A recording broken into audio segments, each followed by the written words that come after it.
Zdravo dragi moji, dobrodošli na kanal. Danas ćemo napraviti ručak iz jedne posude, tačnije iz jednog tiganja.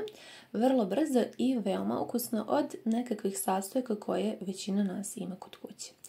Ovdje sam imala 500 grama svinjskih rebara koji su malo usitnjeni, kao što vidite. Stavila sam jednu kašiku suvog začina, malo bibera, malo ulja i kao što ste vidjeli dodala sam i jednu srednju kašičicu meda. Pa sam onda uvaljala ovo meso da se lepo marinira, a vi možete upotrebiti bilo koju vrstu mesa po vašem izboru. Zatim ćemo pripremiti i nešto povrća, a meso ćemo ostaviti tako da se marinira dok ne pripremimo ovo jednostavno povrće. Ja ću iskoristiti jednu malo veću glavicu crnog luka koji ću ovako da usitnim na što sitnije komadiće. Umjesto ove glavice crnog luka vi možete iskoristiti i jedan malo veći praziluk, pa ćemo ga odložiti na tacnu, a potom možete da pripremite ukoliko imate, ne bi bilo loše i mladi luk. Za sos koji danas pravimo stvarno će dobro doći, pa ukoliko imate nešto mladog luka kod vaše kuće, slobodno upotrebite, iseckajte na tako sitno i također ću staviti na ovu tacnu. Zatim iskoristit ću i 3 čena belog luka, njega želim isto unaprijed da pripremim, ne za sos, već za nešto drugo. Uglavnom, ovo su malo veći čenovi belog luka, ukoliko volite manje možete slobodno iskoristiti i manje, meni je ovako nešto taman. Nisam koristila onu moju seckalicu koju inače koristim, zato što mi sada baš trebaju ovako malo, da kažem, krupniji komadići belog luka. Usitnite ručno ili kako već vi volite, pa onda uzmite na tiganju, zagrejte ulje, puter ili ono što već vi koristite kada pržite meso. Dakle, na dosta jakoj vatri sada ćemo da stavimo ova svinjska rebra ili već meso koje vi budete koristili. Slobodno iskoristite svu ovu marinadu da prelijete preko i kao što sam rekla, na dosta jakoj vatri ostavite da se sada meso lepo dinsta. Ja ću ga poklopiti sa ovim mojim filter poklopcem koji pomaže da meso ostane sočno i mekano i da naravno nema masnoća, odnosno da ništa ne curi. Poklopite, preokrenite na drugu stranu još na nekih 5 minuta, a zatim pripremam i ostalo povrće. Iskoristila sam ovdje 6 srednjih babura paprika, dobro sam ih oprala, očistila, svaku sam pomalo posolila i tako uvaljala, tek malo sam posolila.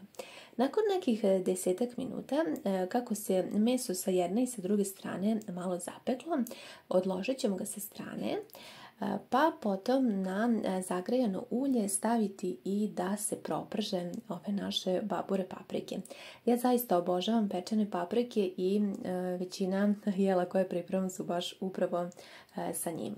Ostavite da se zapeku tako sa jedne i sa druge strane, a dok se paprike peku na dosta jakoj vatri, neka ne bude baš najjače, može nešto ispod srednje, vi možete da iseckate meso na ovako kockice, pa da ga vratite da se ono sada zajedno sa paprikama peče, odnosno da poprimi i taj šmek i ukus pečenih paprika, a paprike meso i da stvarno bude jedna fina i sočna kombinacija.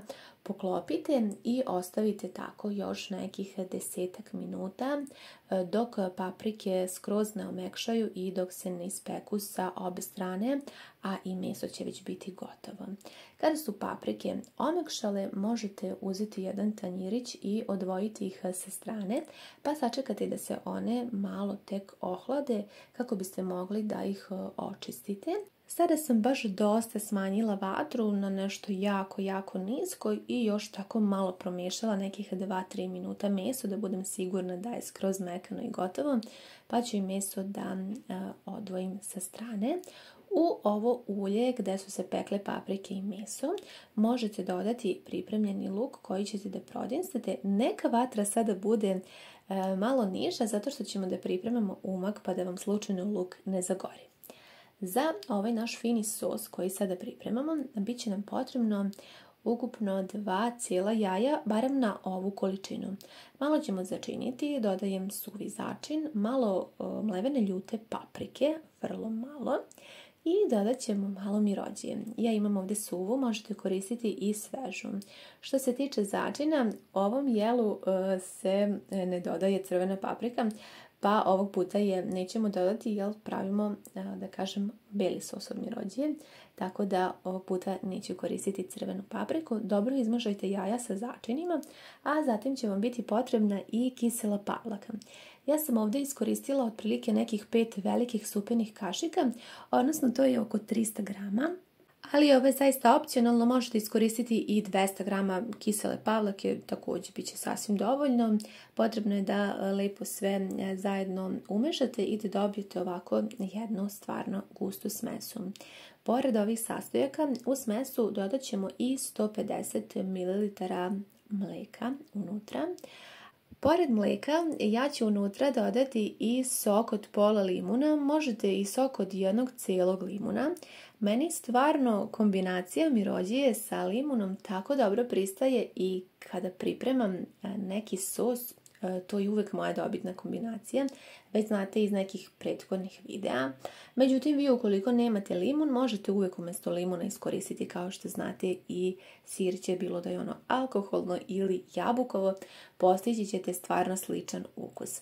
Dobro izmešajte i sada je ova smesa, kao što vidite, i malo ređa, takva i treba da bude. Ja sam sad ovako namjerno prikazala sa kašikom da možete otprilike da vidite, ukoliko vi budete koristili malo manje ili više sastojaka, da znate otprilike gustinu smese. Kao što ste vidjeli, paprike sam očistila i sačekala sam da se malo ohlade kako bih mogla sad i da ih isečem. Sečem ovako na trake po dužini otprilike na neka 3 dela, zato što će ovo stvarno biti jedan jako fini sos od pečenih paprika i ja to obožavam. Malo ćemo ih još posoliti. I sada koristim nešto potpuno novo što sam kupila kada sam išla u kupovinu. Ovo je sirće sa medom. Inače, znate da ja kada pečem paprike uvijek dodam malu kašičicu šećera kako bi balansirala ukus. I evo sada već znam da ćete me mnogi pitati gdje sam kupila ovo sirće. Bila sam u Superveru, to je grčka prodavnica, ima dosta grčkih proizvoda i ovo je stvarno jedan od njih. Pa eto, ukoliko i vi budete željeli da isprobate, dakle kupila sam u Superveru, ne znam da li ima još negdje. Dodala sam malo tog sirćeta sa medom i probala sam ukus, stvarno je super, jako sam zadovoljna. Još ćemo blago da prodinstamo ovaj luk, pa dodajemo stvarno jako malo brašna. Kao što ste vidjeli, ovdje ima otprilike pola supene kašike brašna i to je sasvim dosta. Ja uvijek koristim brašno tip 500. Kada se brašno blago upržilo, dodat ćemo i ovu našu smesu za fini sos. Kao što vidite, nismo koristili pavlaku za kuvanje i uvijek možete pripremiti sos i bez nje, da bude jednako kremast i ukusan u zavisnosti od toga šta imate kod kuće, tako i improvizujte. Moja vatra je sada nešto ispod najjače, otprilike tako, nešto između srednje i najjače. Uzela sam utilicu da miješam kako mi se ne bi stvorila slučajno grudvice, pa čekamo da smesa počne ovako blago da vri kako bismo bili sigurni da su svi sastojci gotovi.